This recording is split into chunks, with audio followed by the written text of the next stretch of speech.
جو ہے پھر بغاوتوں میں تبدیل ہو جاتی ہے۔ اس وقت جو ہے بلوچستان میں جو شورش جو چل رہی ہے وہ 70 سالہ 72 سالہ ان زیادتیوں کا نتیجہ ہے جو مختلف ادوار میں ہوتی آئی ہیں۔ تو آج بھی ہم نے یہ بات رکھی کہ بلوچستان اگلی جو جس کو میں تبدیلی تو نہیں کہوں گا کیونکہ تبدیلی کے نام سے اب ہمیں چڑ آ گئی ہے، اب تو میں یہ کہوں گا کہ اس بلا سے کس طرح چھٹکارا حاصل کیا جائے تو یہ لفظ ہے، کیونکہ تبدیلی جو یہاں پہ آئی اور چینج کے نام پہ جو ٹرمپ جو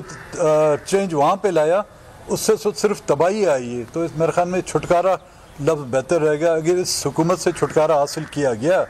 اور اگلی حکومت آئی تو اس میں بلوچستان کے ان ایشوز کو جو ہے سیاسی بنیادوں پر حل کرنے کی کوشش کی جائے۔ بلوچستان کا مسئلہ روز اول سے سیاسی تھا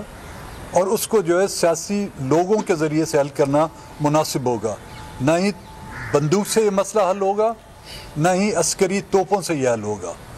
جہاں پہ بھی اس طرح کے کنفلکٹ ہوتے ہیں، دنیا بھر میں اس طرح کے کنفلکٹ ہوئے ہیں اور ان کا حل ٹیبل ٹاک اور سیاسی ماحول میں کیا گیا۔ آج بھی ہم اسی بات پر متفق ہیں کہ جی بلوچستان کے مسئلے کو سیاسی طور پر حل کیا جائے، ان کے جو جائز مطالبات ہیں ان کو پورا کیا جائے۔ اور بلوچستان میں اس وقت جو سب سے اہم مسئلہ جو مسنگ پرسنس کا ہے، اگر کوئی گناہ گار ہے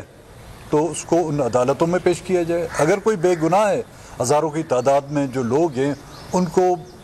رہا کیا جائے یا بازیاب کیا جائے۔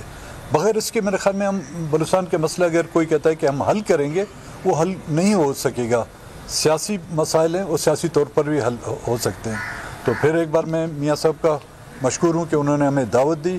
اور انشاءاللہ آپ لوگ جلد اچھی سے خوشخبری بھی سنیں گے۔ اچھا شہباز صاحب یہ بتائیے گا کہ آپ نے بھی بتایا کہ تیاری مکمل ہے، تیاری ہو رہی ہے، یہ تیاری ہو رہی ہے، تو سر اس میں کتنا ٹائم لگے گا؟ 1 مہینہ 2 مہینے؟ کیونکہ وہ تو حکومت تو بار بار یہ کہہ رہی ہے کہ صرف دیکھیں یہ میں کوئی ولی نہیں ہوں کہ میں آپ کو آج تاریخ بتا دوں، لیکن سب مل کے تمام پارٹیز جو پی ڈی ایم میں ہیں جو پی ڈی ایم میں نہیں ہیں، مثال پر پیپلز پارٹی، سب اس میں شامل ہیں، اپنا حصہ ڈال رہے ہیں، اور جو ہی ہماری تیاری مکمل ہوگی آپ کو انشاءاللہ سب سے پہلے اطلاع دی جائے گی۔ عمران خان گئے ہیں روس میں، وہاں جنگ لگ گئی ہے۔ وزیر اعظم عمران خان نے ابھی روس کا دورہ کیا، ان حالات میں جب یوکرین پر چڑھائی کر دی گئی ہے، امریکہ، یورپ پورا اور نیٹو وہ یوکرین کے ساتھ کھڑا ہے، ایسے حالات میں بحثیت وزیر اعظم پاکستان عمران خان کا دورہ کرنا پاکستان کے سفارتی طور پہ حق میں ہے یا ہم کسی غلط بلا؟ آپ نے کل میری پریس کانفرنس میں یہ سوال اٹھا تھا، میں نے اس کا جواب دیا تھا کہ ہر ملک کو اور پاکستان کو اپنے قرب و جوار میں، چاہے وہ ایران ہے چاہے وہ افغانستان ہے، ایک برادر ملک ہے ہمارے،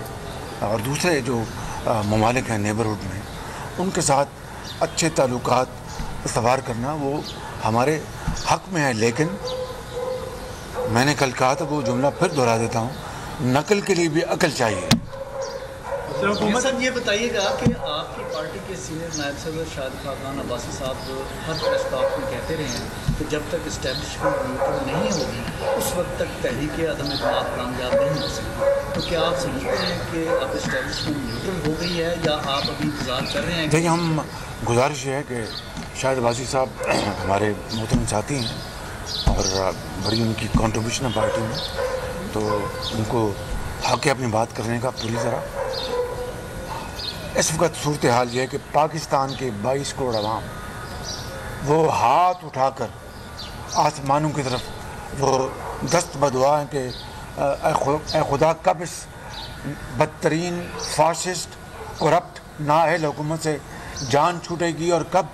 وہ موقع آئے گا کہ دوبارہ ادویات فری مہیا ہوں گی، تعلیم علاج کے لیے دوبارہ وہ ہمیں وسائل ملیں گے اور روزگار ان کا بحال ہوگا، مہنگائی سے جان چھوٹے گی۔ مہنگائی نے اس وقت لوگوں کو یہ قیامت صغریٰ ہے بالکل، تو اس لیے یہ جو فیصلہ جو ہے یہ 22 کروڑ عوام کی خواہشات کے پیش نظر ہے، اور جس سگنل کی